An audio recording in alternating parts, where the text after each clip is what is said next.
BFM Business et CB News présentent Hebdocom avec Marie Valogne. Bonjour à tous et bienvenue dans Hebdocom, votre rendez-vous du week-end sur BFM Business pour décrypter le monde de la pub et l'actualité des marques. Aujourd'hui, retour sur les Guerretti Awards. Le palmarès a été dévoilé cette semaine. À nouveau, les campagnes engagées ont été récompensées. On notera aussi dans cette édition la diversité de la création publicitaire dans le monde. Nous recevons dans un instant Alexandra Evan, la vice-présidente de Publicis Conseil, membre du grand jury des Guerretti Awards. Charlotte Bricard nous ouvrira l'appétit. Notre chroniqueuse nous parlera de Quick dans son édito, une marque qui ne veut pas se faire manger pour ses 50 ans. Et puis zoom sur le roi sandwich de l'humour. Burger King dévoile une nouvelle publicité décalée avec Fred Testo. La dérision est-elle la recette du succès en communication? Nous poserons la question à Alexandre Simon, directeur marketing de Burger King France. Voilà le programme, on commence cette émission comme d'habitude avec les news. BFM Business, Hebdocom, les news.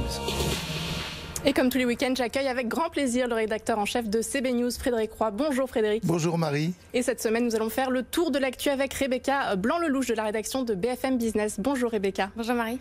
On commence Rebecca avec cette info de l'ACC suite à la démission de Laurent Habib visé par des témoignages de harcèlement relayés sur le compte Instagram Balance ton agency. Eh bien, l'association des agences conseils en communication vient de nommer une présidence par intérim. Oui, ce sont donc Bertie Toledano, la présidente de BETC, et David Leclabar, président de l'agence Australie, qui reprennent la tête de l'association par intérim. Selon le communiqué, ils s'occuperont de porter les engagements et les nouveaux projets de l'ACC. Les deux nouveaux dirigeants soulignent que l'association se veut avant tout être une force de progrès, aussi bien sur la question du harcèlement que sur celle des égalités hommes-femmes ou de la diversité. Et Frédéric, comment peut-on analyser cette réaction de la part de l'ACC ? Probablement comme la meilleure qu'ils pouvaient avoir. Ils étaient un peu dans un corner parce que leur président a dû démissionner, un peu poussé par les accusations portées sur les réseaux sociaux. Ensuite, la ACC, c'est un syndicat patronal, c'est le syndicat qui représente les agences de publicité. Il y a une crise dans ce secteur. Nommer une présidence bicéphale et paritaire est plutôt la meilleure chose. Ce sont des plutôt jeunes dirigeants. Donc maintenant, évidemment, c'est l'épreuve des faits qui dira si c'est vraiment une bonne décision. On suivra ça. Rebecca, on passe à votre coup de cœur de la semaine. C'est la campagne de Linked Out qui lance sa deuxième promotion de personnes en précarité. Ils sont 80. Racontez-nous. Oui, alors pour ceux qui ne connaissent pas, Linked Out, c'est un réseau social. C'est une sorte de LinkedIn pour les personnes qui n'ont pas de réseau, pour les personnes qui sont en situation de grande précarité et qui cherchent du travail. La plateforme met en ligne les CV et les compétences des candidats pour qu'il soit ensuite possible pour n'importe quel internaute de partager leur profil. Et cette année, l'association Entourage avec TW à Paris a créé un spot vidéo qui a pour but de nous inciter à repartager les profils de cette deuxième promo sur nos réseaux professionnels et pour augmenter la visibilité, donc les opportunités d'emploi. Et puis la bonne nouvelle pour Linked Out, c'est le voilier qui participera à la Coupe mythique du Vendée Globe qui portera le nom et les couleurs du site pour encore plus de visibilité. Départ de la course donc le 8 novembre.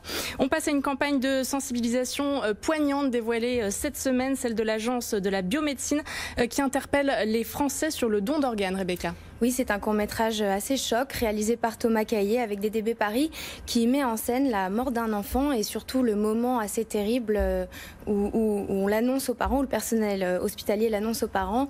Et sur les images, il y a une voix off qui nous explique que s'il y avait eu un donneur, il aurait pu rester en vie. On écoute.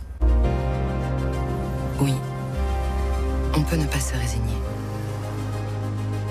et faire en sorte que finalement, ce ne soit pas la mort qui gagne, mais la vie. Et le film se termine en rappelant que l'on est tous donneurs présumés si on le souhaite. Et moi, j'en profite pour rappeler que sur l'application santé de l'iPhone, on peut se déclarer en tant que donneur. Changement de ton, Rebecca, avec la campagne d'affichage d'Hollywood Chewing Gum qui nous rappelle qu'en ce moment, avec le masque, notre bouche ne nous aura jamais paru aussi proche de notre nez. C'est vrai qu'au fur et à mesure de la journée, sous notre masque, l'odeur elle a tendance à s'intensifier un petit peu. Donc la campagne conçue avec l'agence Marcel s'appelle #MâcherMasqué. Il s'agit de plusieurs affiches au ton humoristique. Par exemple, on pourra lire des phrases comme 16h10, votre masque est un four. Oui, vous avez bien besoin d'un coup de frais, ou encore oui, c'est bien votre haleine que vous sentez. La campagne d'affichage sera en ligne sur les réseaux sociaux et à la télé jusqu'à décembre. Merci Rebecca Blanc-Lelouch pour ce tour de l'actu. Tout de suite, on parle des Guerretti Awards dans Hebdocom. BFM Business, Hebdocom. L'invité. Et notre invitée aujourd'hui, c'est Alexandra Evan. Bonjour. Bonjour. Vous êtes vice-présidente de Publicis Conseil. On va revenir avec vous sur les Guéretti Awards puisque vous étiez membre du grand jury. Le palmarès a donc été dévoilé cette semaine. 22 pays ont été primés. Les agences françaises ont remporté 2 gold, 3 silver et 2 bronze. Comment se situe la France dans le classement par rapport aux agences internationales ? Elle se situe très bien. Il faut savoir que c'est un classement très inattendu parce que nous voyons des pays émerger à la tête du classement qui n'étaient pas avant aussi représentés. Mais dans ces palmarès, la France se trouve bien et avec des campagnes, ma foi, très intéressantes, très diverses. Voilà. Et parmi justement, il y a dans les pays qui ont été le plus primés, il y a l'Inde, oui. Qui effectivement n'est pas un pays qu'on connaît très bien publicitairement. Qu'est-ce qui, selon vous, a fait émerger ce pays ? Bon, je pense que d'une façon générale, en fait, ces palmarès montrent à quel point la diversité est nécessaire et salutaire à des grandes campagnes et à de la création et de la créativité aujourd'hui. Et l'Inde, en fait, ce qui est super intéressant, c'est qu'il y a plein d'insights culturels qui paraissent spécifiques et qui peuvent devenir universels. Et parfois, on ne les voit pas, tout simplement parce qu'on ne baigne pas dans la même culture. Et cette année, on a vu des pièces venant d'Inde qui paraissaient pensées exclusivement pour l'Inde et qui finalement peuvent être répliquées avec d'autres pays parce qu'ils sont d'une grande utilité pour les gens, parce qu'ils sont émotionnellement puissantes ou parce qu'ils sont des façons de nous éduquer civiquement, d'une façon qui n'est pas forcément répressive. Et en ce moment, on a besoin de ça. Et je crois qu'il y a une campagne particulière en Inde qui vous a plu, venant d'Inde. Absolument. Alors, donc c'est une marque de savon que peut-être on ne connaît pas en Europe, qui s'appelle Lux, qui est une marque de savon des grandes-mères que je connais depuis des décennies. Et en fait, cette marque a eu une idée extrêmement intéressante. En Inde, les femmes, ils ont beaucoup mal à se relationner à leur corps et à leur nudité. Et donc, en fait, ils ont créé un design de savon qui a une protubérance comme celle qu'on peut ressentir dans son sein quand on a un cancer au sein ou quand on a en tout cas quelque chose qui doit être dépisté. Et en fait, à la base, ça a été conçu justement parce que les femmes ont du mal à s'approprier leur corps, chose qui n'arrive pas nécessairement aux Européennes ou aux Françaises, et que les moments de la douche, c'est les seuls moments où on touche son corps. N'empêche, cette idée, elle est universelle, parce que qu'on découvre pas son corps avec la même fréquence que les Indiennes, les moments de la douche et le fait d'avoir cet objet dans ses mains va nous pousser à toutes, en fait, à réfléchir de que c'est un moment dans lequel on peut faire un palpage et c'est extrêmement mémotechnique, une idée très puissante, simple et qui a changé en fait la forme même du produit. Du produit, oui. Drake. Oui. Mais justement, alors dans le palmarès, il est très RSE, il est très dans les causes. C'est quelque chose qu'on voit aussi d'ailleurs à Cannes. Ça s'est encore renforcé avec la période qu'on vit en ce moment ? Moi, je pense qu'en effet, ça s'est renforcé, mais je pense qu'il y a quand même des différences. C'est-à-dire qu'on est plus dans les purposes pour les purposes. On ne change pas juste apporter un grand message, on doit être utile. On doit vraiment changer des comportements. Donc, on commence à préciser. C'est l'engagement par la preuve aussi, c'est ça ? Absolument. Et donc, en fait, ça donne des campagnes beaucoup plus intéressantes que juste des marques en train de dire partagez, soyez forts. Et vous ne pensez pas à un moment que les consommateurs vont un peu saturer toutes ces campagnes sur l'engagement ? Ah, mais si elles sont des paroles en l'air et si c'est juste des discours très hauts, mais évidemment, c'est une évidence. Mais si c'est quelque chose de concret et utile à la société, ça donne un rôle aux marques. Parce que la réalité, c'est qu'il s'agit d'avoir un rôle et toutes les marques n'ont pas besoin d'avoir un discours à 10 000 km d'altitude, mais toutes les marques ont besoin d'avoir un rôle dans la vie des gens. Et en effet, différentes marques se relationnent différemment. Et on commence à voir des marques qui ont trouvé un peu les rôles qu'ils peuvent jouer et l'utilité qu'ils peuvent avoir pour les gens. Et le prix, le grand prix, c'est pour l'utilité, c'est quelque chose, puisque c'est ce hamburger Burger King qui est pourri et qui montre que par conséquent il n'y a pas de conservateur, quoi. Absolument.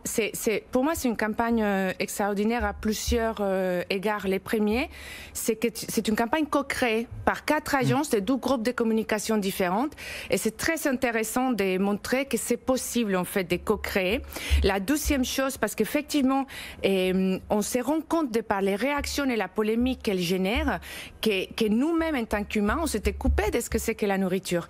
Donc en fait, au-delà de la marque, il y a une véritable utilité, et c'est l'utilité aussi de servir d'éclaireur à la façon comme nous devons approcher des choses qui sont absolument normales et naturelles, et que nous ne voyons pas d'une façon naturelle et normale, en tout cas pas nous tous, puisque les opinions étaient divisées, mais cette division d'opinion permet un débat qui est salutaire sur qu'est-ce que c'est que quelque chose qu'on mange. Alors les Guéretti Awards, c'est un jury 100% féminin, qu'est-ce que ça change ?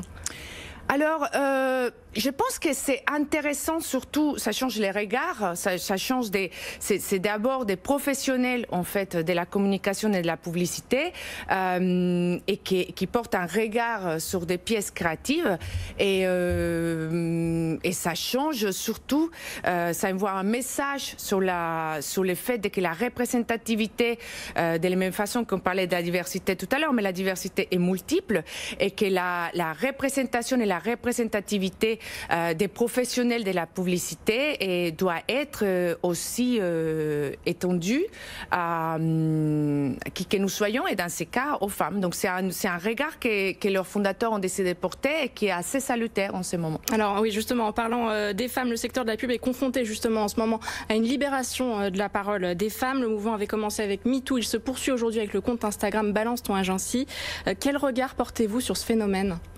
Moi, je pense que c'est un phénomène absolument salutaire. Je crois que les leaders d'une nouvelle génération doivent penser à un monde dans lequel les filles qui sont plus jeunes n'aient plus à vivre des choses qu'on a vécues, garçons ou filles d'ailleurs, dans des façons de travailler, dans des façons de s'exprimer, dans des façons de s'engager à l'autre. Et surtout, c'est très important que les gens qui ont ces pratiques comprennent qu'ils ne sont plus la place dans la société, que ce soit dans la publicité ou ailleurs, et que ce type de comportement ne sont plus des miss dans nos sociétés. Et en l'occurrence, dans la publicité, c'est encore quelque chose qui est effectivement prégnant aujourd'hui. Les agences disent tous, et d'ailleurs on le voit dans ce que vient d'annoncer la ACC, qu'elles se sont engagées à mettre fin à ces pratiques, et manifestement c'est pas le cas encore. Là, on est encore un peu dans le discours de la preuve, non ? En fait, en réalité, je pense que, en tout cas, les agences que j'ai connues et que j'ai côtoyées en France, elles sont toutes avancées sur le sujet. La question, c'est que c'est un chemin qui est long, parce que c'était des pratiques très ancrées. Il va falloir du temps alors pour que les mentalités changent. Il va falloir du temps, mais il va falloir les faire. Et donc, en fait, il faut passer par un processus difficile, et il faut que les dirigeants, comme moi-même, nous soyons prêts à affronter ça, prêts à bouger les lignes, à bouger aussi, parce que, attention, il y a aussi tous les compléments du travail qui doit être fait en interne pour récupérer ça et les transformer en action, parce que plusieurs de ces témoignages sont salutaires parce qu'ils sont anonymes, ils sont difficiles pour un dirigeant pour agir derrière, parce que la plupart sont anonymes. Mais n'empêche, on doit recréer le pont qui permet que le complément s'efface, c'est-à-dire que les gens aillent cet espace pour s'exprimer, mais qui aillent aussi la confiance dans la structure dans laquelle il est, pour se dire qu'en fait sa parole est respectée, sa parole va être écoutée, et qu'effectivement notre volonté à tous, c'est qu'on aille un environnement de travail libre de ce type de pratiques, et donc dans ça, les moyens qu'on met en œuvre pour débloquer ça et pour qu'il y ait des véritables actions doivent évoluer. Merci Alexandra Evan d'avoir été avec nous. La vice-présidente de Publicis Conseil était aujourd'hui sur notre plateau. BFM Business, Hebdocom, l'édito. Et notre chroniqueuse Charlotte Bricard de la rédaction de CB News nous a rejoint. Bonjour Charlotte. Bonjour Marie. Alors Charlotte, vous allez nous donner faim aujourd'hui, puisque vous nous parlez de Quick. Et puis il n'y a pas si longtemps, on le rappelle, dans la Burger War, eh bien le numéro 2, ce n'était pas Burger King, mais c'était Quick. Oui, c'est vrai. Quick qui fête cette année ses 50 ans et qui fait un peu figure de rescapé, puisque la disparition de l'enseigne avait été annoncée par le groupe Bertrand, qui est également propriétaire des Burger King, en 2015 lors du rachat de la marque. Mais c'était sans compter sur l'énergie du condamné, visiblement, et peut-être sur les coûts de transformation des points de vente qui semblent avoir eu raison de l'intention de Burger King d'enterrer son concurrent. Il devrait rester une petite centaine de Quick d'ici à la fin de l'année, ce qui nous permet de fêter ce demi-siècle sans avoir à passer par un nouvel avis de décès, ce qui est une bonne nouvelle en ces temps. Quick naît donc en 1970, pour la petite histoire, en Belgique. C'est Maurice Coe, qui est président du groupe de distribution GB, qui se lance sur ce marché prometteur, mais encore balbutiant, en installant sur le parking du Grand Bazar d'Anvers le premier enseigne de restauration rapide. Ça aurait pu être Fast, ce sera Quick. 10 ans plus tard, le succès est tel que le Grand Q débarque en France pour concurrencer le Big M. Les choses vont vite et bien, et il faudra moins d'une décennie pour que l'Hexagone devienne le premier marché de la France. Les années 90 sont marquées d'ailleurs par une série de rachats qui sont signe de ce développement. 20 restaurants au kitsch par exemple, une cinquantaine de Free Time. Et dont aussi des Burger King. C'est vrai, dont le plus grand d'ailleurs sur les Champs-Élysées. Rappelons qu'à l'époque, c'est en fait Quick et McDo qui se disputent en effet les faveurs des Français, qui ne laissent pas de place à un troisième petit, et qu'en 97, le roi du Whopper baisse le rideau et quitte l'Hexagone.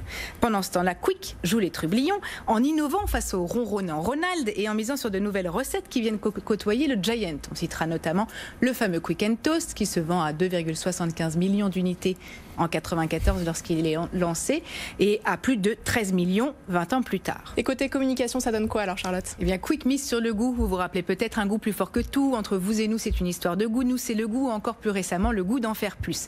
Il s'appuie surtout sur ses expérimentations produits, du long burger au finger food, en passant par les restaurants halal de la chaîne qui défraient la chronique en s'intéressant à ce segment du marché jusque-là délaissé.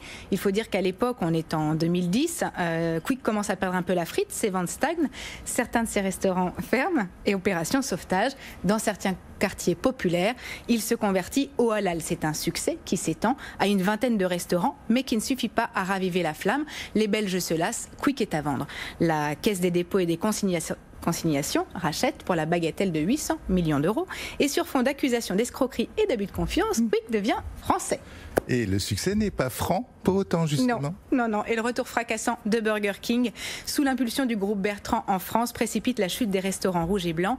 En 2015, le groupe annonce le rachat des 395 Quick de France et son éradication à la surface de l'Hexagone à l'horizon 2020. C'était sans compter sur les performances inattendues d'une poignée d'irréductibles et la décision en conséquence du groupe Bertrand de les sauver des eaux et potentiellement de les remettre sur le marché au plus offrant en fin d'année. Bref, on n'enterrera pas si quick, si vite, si quick, comme vous voulez. Merci Charlotte Bricard pour cet édito. Allez, pour ne pas rester sur sa faim, on continue avec les hamburgers. Zoom tout de suite sur la communication d'une chaîne de restauration rapide, celle du numéro 2, Burger King. BFM Business, Hebdocom, le Zoom. Et le directeur marketing de Burger King France, Alexandre Simon, nous a rejoint. Bonjour. Bonjour. Alors la marque Burger King est connue pour avoir ce ton décalé. Vous communiquez avec beaucoup d'humour. Pourquoi ce choix ? Alors je pense que ça fait partie tout simplement de l'ADN de Burger King. Burger King est une marque qui est à la fois créative et également humoristique, non ? Et je pense que c'est vraiment lié au positionnement de la marque, cette promesse de marque qui est sur ce qu'on appelle le plaisir authentique et accessible à tous. Plaisir authentique parce que on l'a vu avant avec la campagne Moldy Whopper, et aussi parce que manger un bon burger grillé à la flamme avec des ingrédients frais, la tomate, les oignons découpés en restaurant, c'est bon. Et accessible à tous parce qu'on a 350 restaurants, donc on est accessible quasiment partout en France, et également parce qu'on est accessible en prix. Un menu Whopper, c'est 7,50 €, le menu enfant, c'est 4 €. Donc en fait, globalement, cette promesse d'accessibilité du plaisir authentique, c'est ce que on veut communiquer dans tous les points de contact. Avec humour. Que ce soit avec humour, parce que le plaisir, c'est l'humour, que ce soit dans les restaurants, que ce soit dans la communication. Et souvent, j'aime ce parallèle, c'est que c'est comme dans une société. Dans une société, vous avez des gens qui font un métier très utile, très rationnel, des chercheurs, des médecins, des soignants, on le sait en ce moment.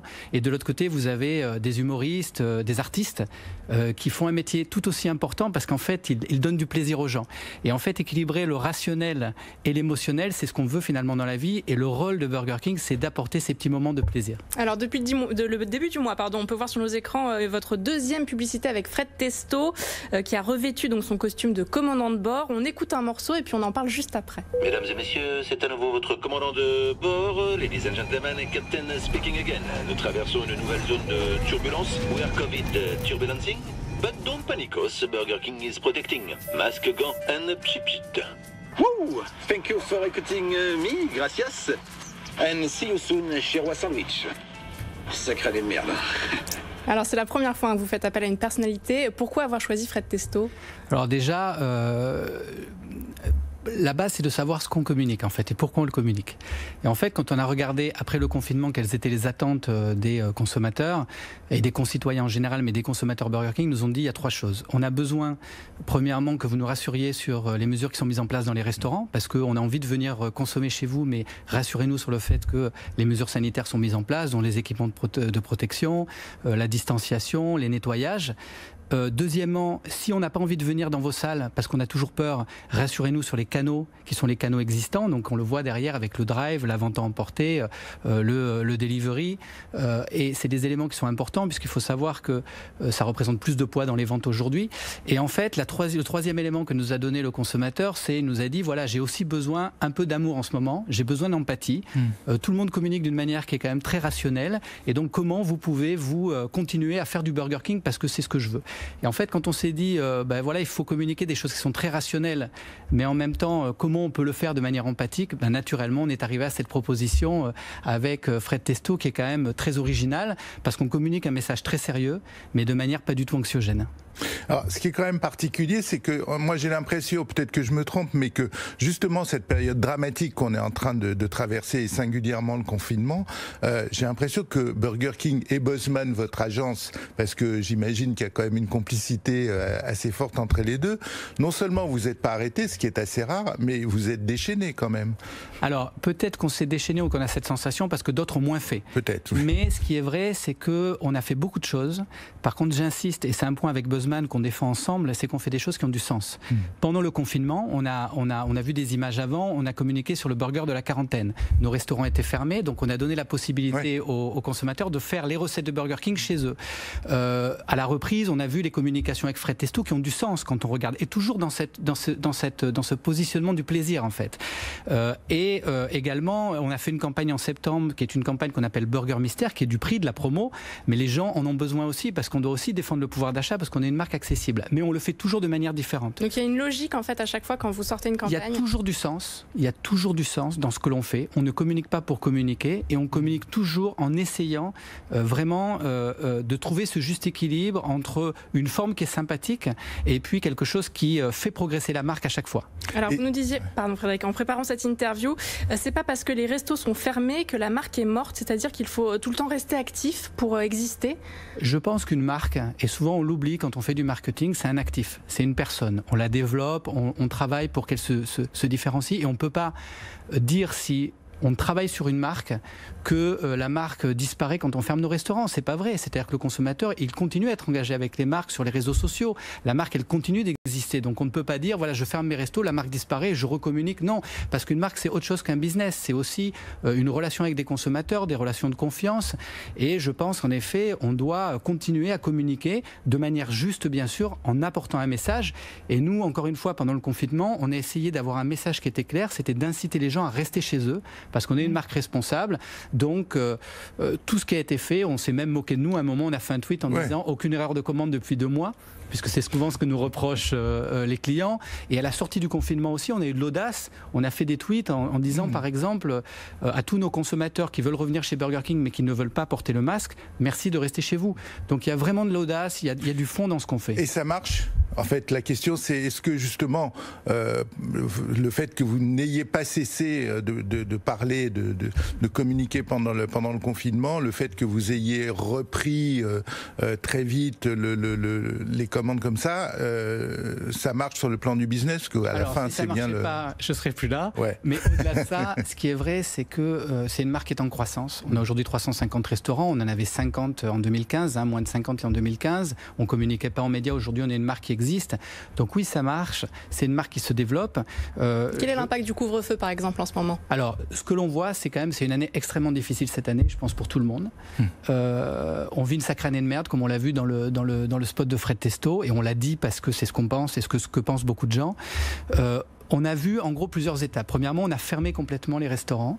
Donc là, forcément, c'est la première fois, nous et puis toute la restauration, hein, c'était la première fois qu'on ne faisait aucune vente. Ensuite, on a réouvert les restaurants. Et ce qui est compliqué, c'est de faire revenir des consommateurs dans les restaurants parce qu'il a perdu l'habitude. Donc c'est chez nous, c'est en restauration traditionnelle. Dans le groupe Bertrand, ça a été la même chose. On a travaillé, on a communiqué, on a choyé le client et le business est revenu. En septembre, on était revenu à un rythme de business très proche du pré-Covid, pardon.